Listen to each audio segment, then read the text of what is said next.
মানুষ সব সময় ডেকে নিয়ে আসে, বাড়িওয়ালা কাজ করে নিতে নিতে ওই টাকা আবার বাড়িওয়ালা ইটে ওটে কাজ করে, গরিব মানুষ চলে যায়, ওই টাকা আমি লিয়ে যাই। যখনই লিবার আসি সগনই হতে ওই চ্যাংড়া আসা যাওয়ার বাড়ি থেকে টাকা পয়সা লিয়ে কাজের কারণে যখন আসি সগনই ওই হাঁকে একটা প্রস্তাব দেয়। ওই প্রস্তাবে এসে তুমি হয়তো আমার ছেলে চাষি বলে ডাকে, তাহলে তার সাথে কি হালে সম্পর্ক হয়, প্রেম হয়। জব দিয়েছি সগনই বলছে তোমাকে এটা করাই লাগবে, তো আমি পারবো না বলে আর বাড়ি থেকে চলে গেছি। যাবার আর মায়ের সাথে ভালো খাতির সোনার মা যখন আইলো, মায়ের খাম বুনু যে এই ঘটনা এইভাবে তোমার বেটা বলেছে এত বড় কথা, তখন মায়ে বেটা বলিছে। ও মায়ের মানে মায়ের বেটা সেই দ্বন্দ্ব ফাসাদ হয়েছে। দ্বন্দ্ব ফাসাদ হওয়ার পরে তখন আমাকে যা বলছে এই কথা তোমাকে বলছি, তাই আবার যা বলে দেওয়া লাগে, তোমাকে আমি নাই ভালোবাসারই একটা প্রস্তাব দিছি, তা আমি তো মানে নিব না। আমার মানে ছেলে মেয়ে সবাই হয়েছে, খালি মেয়ে বিয়ে দিস না, ছেলেকে বিয়ে দিস না তাই। তারপরে যখন এইভাবে আসা যাওয়া করতে করতে তখন একদিন আবার ওর মায়ের হাতে খবর দিছে, মানে আমার নম্বর লিছে, যে নম্বরটা লিজের মায়ের হাতে, যে মাও কেমন কি বলিছে, মাও চলে গেছে আমার বাসার, যে বলছে এই নম্বরটা হতে দিয়ে ওর সাথে কিছু করবো না, খালি কথা বলবো। তখন মোবাইল করে তখন আমি বলছি তোমার সাথে আমার কোনো কথা না, কোনো কথা নাই। তোর একই কথা যে না তোমাকে কথা বলতেই হবে। তা কিসের জন্য তোমার সাথে কথা বলবো, সম্পর্ক গড়া মতো একটা, সে কিসের জন্য? আর একই কথা যে তোমাকে আমাকে ভালো লেগেছে, তোমাকে আমি ভালোবাসবো, এই হলো কথা। তা থামো, তারপরে 3 বছর এইভাবে যখন হলো, একদিন তখন হঠাৎ করে যখন ওর বাসাতে এসে আমার বাড়িওয়ালা টাকা লিবার আলছি, এই জায়গাতে দাঁড়ায় আছি, এই জায়গাতে দাঁড়ায় থেকে এর ভিতর উই হতে এই জায়গা আলছি, তখন উই আমার এই জায়গা থেকে ডানা ধরে টেনালে ওই ওর পাশে ঘর আছে, পাশে ঘর জীবনের প্রথমে ওই জায়গাতে আমার নষ্ট করে, জীবন প্রথমে। তারপর ওর সাথে যখন শারীরিক সম্পর্ক হয়ে গেছে ওই দিনে, তারপর এই জায়গা কোনো এলা চালা তো এই জায়গা আমি কিছু করে পারিনি। ওর ভাবি চিন্তায়, গভীর চিন্তা ভাবি থাকি কি করবো, এইভাবে এত বড় কাম এটা চিন্তা লাগা হয়, সালপালা চার আছে। তারপরে উনি আমার বাসাত যায় এখন যাই, একই কথা যে তুমি আমাকে ভালোবাসা লাগবে, কথা বলা লাগবে। তো আমি বলছি যে না, এখন তোমার বয়স সাথে ছোট বয়স, অল্প বয়স হিসাবে তুমি এখন তোমার লাইফ আমি নষ্ট করবো না, আমার তো সংসার আছে, আমি নষ্ট করে পারবো না, ছেলে মেয়ে আছে। আর একই কথা যে না, ওই ছেলে মেয়ের সাথে সাথে আমি তোকে ভালোবাসবো, কিসের সত্যি তুই ভালোবাসবো, কিসের সত্য? আর একই কথা যে না, তুই যে ভালো যদি না বাসিস, তাহলে তাহলে এই যে বিষ লিয়া ট্যাঁড় করে বিষ লিয়া যায়, এরকম পাইপ মানে ওর ভিতর গ্যাস থাকে, ওই গ্যাসের ইয়ে লিয়া যায় বুঝে, তাহলে আমার মুখ তুই খাওয়া আছে, তুই যদি নাই এক খাওয়া আছে। আমি আর ওই জায়গা খাওয়াবার পারিনি বিষ, কিন্তু খাওয়া পারিনি না পারা। ওই সেই দিনও ওই ঘরতে অবস্থা, কেউ নাই বাসাত, একাই থাকি। শালির সম্পর্কে ওই দিনে করে ওকে আমি দিয়ে পাঠাছি, করলো, চলে আসলো। এরকম হতে হতে তো 3 বছর, 3 বছর ওই 2 দিন করে আমি বাদ দিয়ে দিছি, তোর সাথে সম্পর্ক করা যাবে না, আমার সংসার আছে, স্বামী আছে, আর গেলে করে পারবো না বলে ঝাড়া জব দিছে। আর একই কথা যে না, কারণ বারবার বারবার যেবার যাবে সেতবার ওই বিষ লিয়া যায়, যতবার যাবে সেতবার বিষ লিয়া যায়। এই বিষের ওলা যখন দিল, তখন আমি একটা প্রশ্ন করনু যে তুমি তো আমাকে এভাবে ভালোবাসছেন, কিসের সত্য, কিসের জন্য তুমি এরকম করবেন? আর সম্পর্কে তোমাকে মান সম্মান তো আছে, সব বলেছি। তারপর আর একই কথা যে না ভালো লেগেছে, তখন আমি একদিন বিয়া করবো। বিয়ার প্রস্তাব দিল, তখন আমি বললাম যে বিশ্বাস করি না, এটা এটা কোনো বিশ্বাস নয়। তো বলছি কি করলে বিশ্বাস হবে? তখন বললে তো ওই তখন প্রশ্ন করলো যে কি এমন করার লাগবে। আমি বলছি তুমি ভাইবা দাও কি এমন করার লাগবে, হ্যাঁ তো জীবন তো তুমি তো 2 দিন এরকম করলেন, আর কতদিন এইভাবে ছিল, আমার সম্ভব নয়। বারবার পিছিয়ে গেছি, কথা শোনেনি। তারপরে লাস্টে যায় ওই বললে যে আমি কোরআন শরীফ সে কসম খামো, তখন বিয়া করবো। তখন আমি তাহলে অজু করে আসা আমি কোরআন শরীফ সুজে শুয়ে আমাকে কথা দিছে যে আমি কিছুদিন আমাকে সময় দিলে আমি চাকরির জন্য না দৌড়ে ঝাঁপাই ভে করবো করে এই কোরআন শরীফ শপথ খেলে। আর আমাকে কোনো ছেলের সাথে কথা বলবার দিবে না, কোনো কারোর সাথে কারো বাইর যাবার দিবে না, মানে ঘরের বউ যেভাবে থয় সে লাগান করে আমি হাঁক বাধ্য করে করে থয়। স্বামীর কাছে সুত পেট দিবে না, স্বামীর কাছে উঠ পেট দিবে না, এরকম ছেলেন মানে সব আর সেরকম করে। তাহলে আমি এতগুলো তো মানা পারবো না, একজনের সংসার থেকে এতগুলো কি কথা কি মানা যায়? মানা যায় উনি তো হারাম স্বামী লয় যে মানবো। তারপরে যখন এইভাবে যখন দিন চলতে চলতে চলতে চলতে যখন 2 বছর 1 বছর এইভাবেই চলে গেল, যতবার যাবে সেতবার বিষ লিয়া যাবে, হানহুটের যাবে, দুই আর খুলবে, ঘর ঢুকবে, মানে বাসায় কেউ থাকে না, জোর পব্য করে বেশি শারীরিক সম্পর্ক আমার হয়েছে, বেশি জোর করে। তারপর এরকম হতে হতে ওর সাথে আমার সম্পর্ক জড়ায় যায়, ওই আমার পিছনে ঘুরে 3 বছর।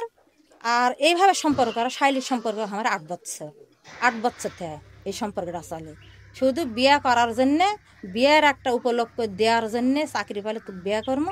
ওই কোরআন শরীফ সে যখন ওই আল্লাহর ক্রিয়া খায়া যখন পছন্দ করে, তখন আর একটা মনের ভিতরে একটা বিশ্বাস, সরলতার সুযোগ পাইছে।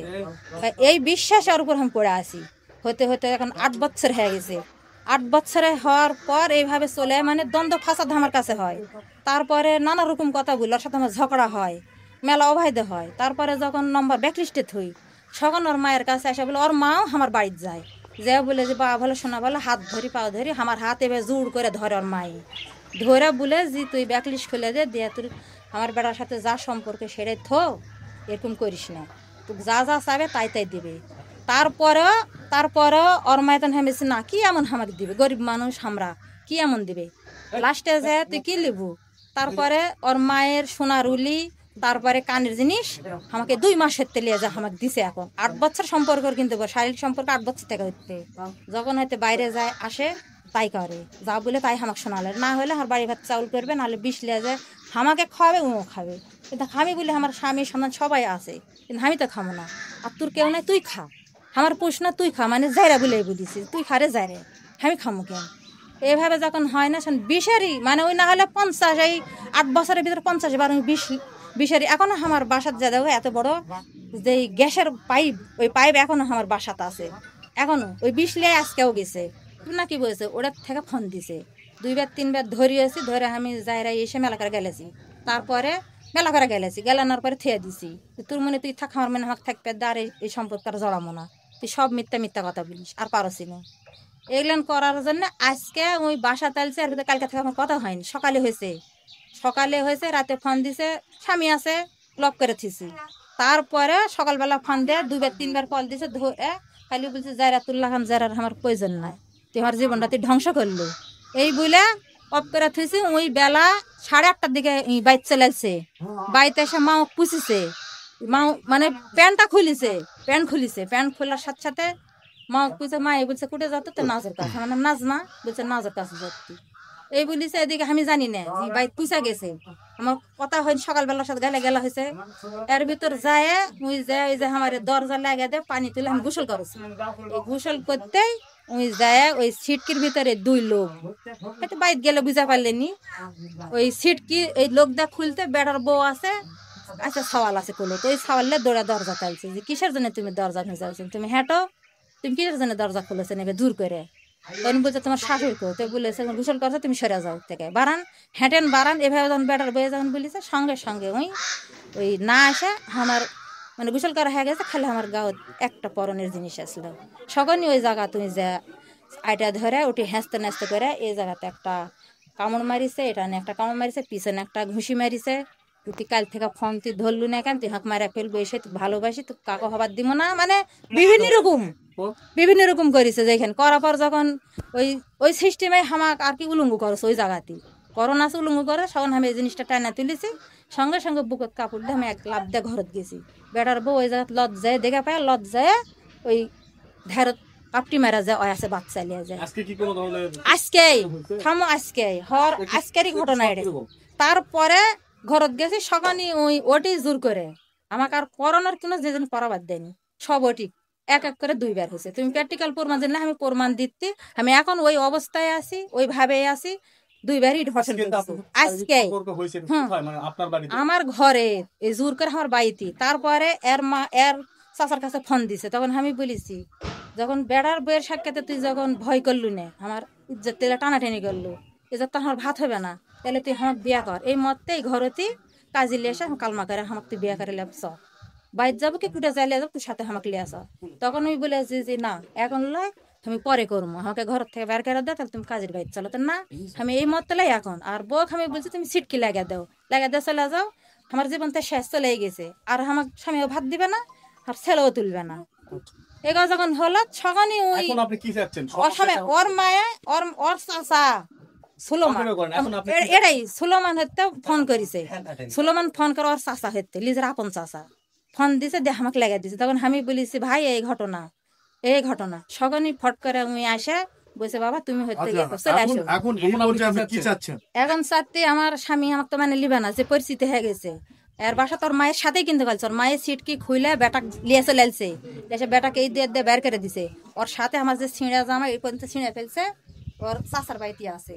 তারপরে যখন ছিঁড়ে ফেলে দিছে, এখন বুঝতে পারছেন, এখন চাচ্ছি যে উই আমাকে বিয়ে করার জন্য এলান করেছে, উই এখন আমাকে বিয়ে করুক আর সংসার করে আমি খামো 1 নম্বর কথা। আর যদি না খায় আমার স্বামী নেবেন আমার ইকুলুকুল দুকুল চলে যেতে, এখন আর বিষ খেয়ে মরা ছাড়া আর আমার উপায় নেই। এই পরিস্থিতি হয়ে গেছে আমার, বিষ ছাড়া বুদ্ধি নাই। এখান থেকে কোনো সমাধান না পেলে এখান থেকে বের হবেন না, না কি করবেন এখন? এখান থেকে উই আমাকে লিজে বললো যে তুই আমার বাসাত যা, তুই আমার বাড়িতে যা, তোকে যদি আমি না লি তারপরে তুই আমাকে বলিস তুই আমার বাসার ডাইরেক্ট যা। ডাইরেক্ট আমি হাত আর পাউলে ওরা কাপুরলে আমি খালি চলে আসছি। আমরা ই যায় ভরা হাতত বাড়ি দিছে আর আমার সম্ভব না, এই জায়গা আমার ভাত হবে না। সুষ্ঠু বিচার আমাকে তুমি করে দাও, ওর সাথে আমাকে বিয়ে করে দাও, এক কথা তোমার।